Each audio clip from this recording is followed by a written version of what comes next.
बहुत समय पहले पहाड़ों के बीच बसा समृद्ध राज्य था नूरानिया। यहाँ के राजा शाह फिरोज अपनी बुद्धिमानी और दया के लिए प्रसिद्ध थे। राज्य में किसी चीज की कमी नहीं थी। सुंदर महल, बड़ा बाजार, मजबूत सेना और खुशहाल जनता। फिर भी राजा के मन में एक चिंता रहती थी। क्या वह सच में एक अच्छा शासक है? क्या उसकी प्रजा उसके फैसलों से संतुष्ट है?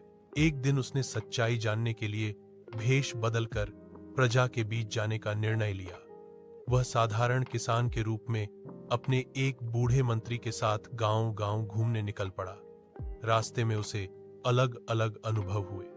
कहीं लोग खुश दिखाई देते तो कहीं परेशानियां भी नजर आती। किसी किसान को अपनी फसल का उचित दाम नहीं मिलता था, कहीं बीमारों के लिए इलाज की सुविधा कम थी और कई बच्चों को दूर दराज स्कूल जाना पड़ता था। इन समस्याओं को देखकर राजा फिरोज को एहसास हुआ कि महल में बैठकर वह प्रजा की असली मुश्किलें नहीं समझ पाया था। इसी यात्रा के दौरान वह एक छोटे गांव पहुंचा, जहां एक वृद्ध अध्यापक बच्चों को कहानी सुना रहा था। राजा भी चुपचाप बैठ गया।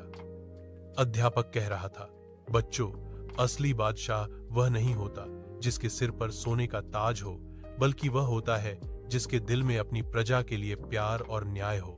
ये बातें राजा फिरोज के हृदय में गहराई तक उतर गईं। उसे लगा कि यही उसकी उलझन का जवाब था।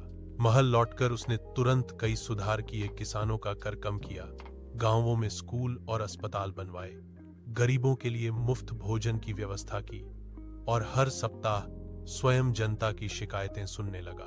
कुछ ही समय में नूरानिया और अधिक खुशहाल हो गया। लोग कहते, राजा फिरोज केवल ताज का नहीं, दिलों का बादशाह है।